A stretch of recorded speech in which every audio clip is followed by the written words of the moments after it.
If you've ever been on a diet, then you probably have heard to reduce your calorie size or reduce the size of your meals in order to achieve your weight loss goals. But this tactic can actually cause you to gain weight. So small meals can actually cause you to gain weight, and that's what I'm gonna be talking with you about today. Welcome back, guys. You're in my kitchen like always, and for those of you who don't know who I am, I'm Autumn. I'm a certified clinical nutritionist as well as a certified personal trainer, and I have my master's in sports nutrition as well. Now, I talk about everything that has to do with wellness and performance, and if that's the type of stuff that you're into and you want the latest information on how to live your best life, make sure that you hit subscribe to my channel, because every Thursday I come out with new videos talking about just that. For today's topic, we're talking about small meals and how that actually can hinder your weight loss goals and actually throw you into a hormone imbalance. I've tried essentially every type of protocol there is. I like to test these different protocols on myself before I ever recommend them to my clients so that I know that they work and how they feel and what the process is going through it. Now, just cutting calories and reducing your portion size, it may seem like it makes mathematical sense for weight loss, but it doesn't make sense for your hormones. The reason why is it all comes down to this concept of being satiated.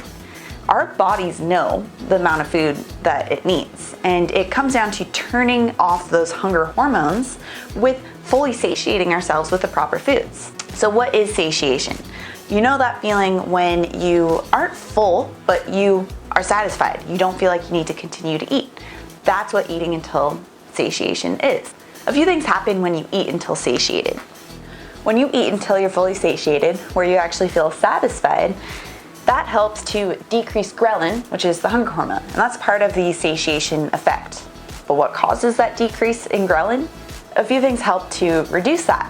One of them being making sure that you have enough fiber, fat, and protein. Each of those help to systematically turn off the hunger hormone so that you feel satiated.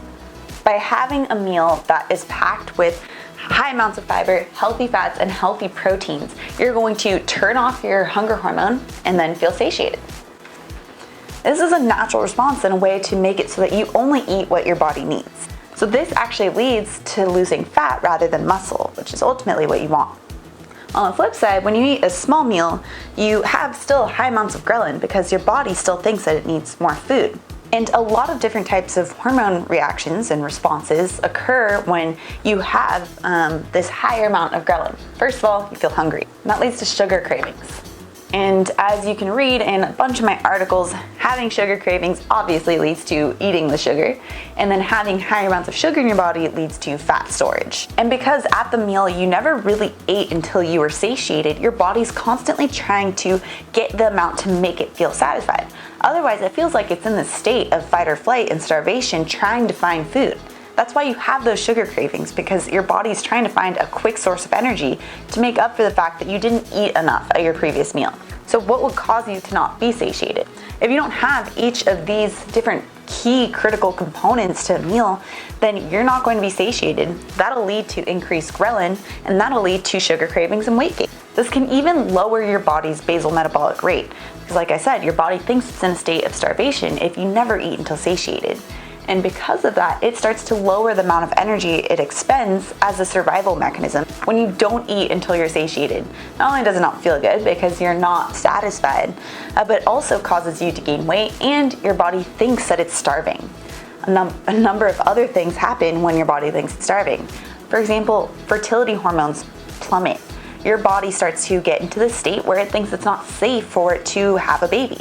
So by not eating until satiated, your body thinks it's starving, and therefore it's trying to protect you from having a baby in a starvation environment. So to recap, when your body thinks it's starving by not being satiated, we're talking consistently. So if you're on like a weight loss plan, if you do this one day, don't worry about it. But if this is part of your weight loss plan to just decrease your overall calorie intake, this could actually lead to fertility issues. The question now is, what do you eat so that you can achieve this healthy hormone profile, so that you aren't in imbalance, so that your body doesn't think you're starving, so that you're able to achieve the weight loss goals that you want, and so that you don't have those sugar cravings and those constant highs and lows in energy.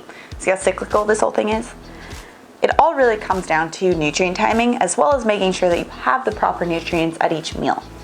Each meal really should contain each of these right here. If it doesn't, then your body's going to not be satiated.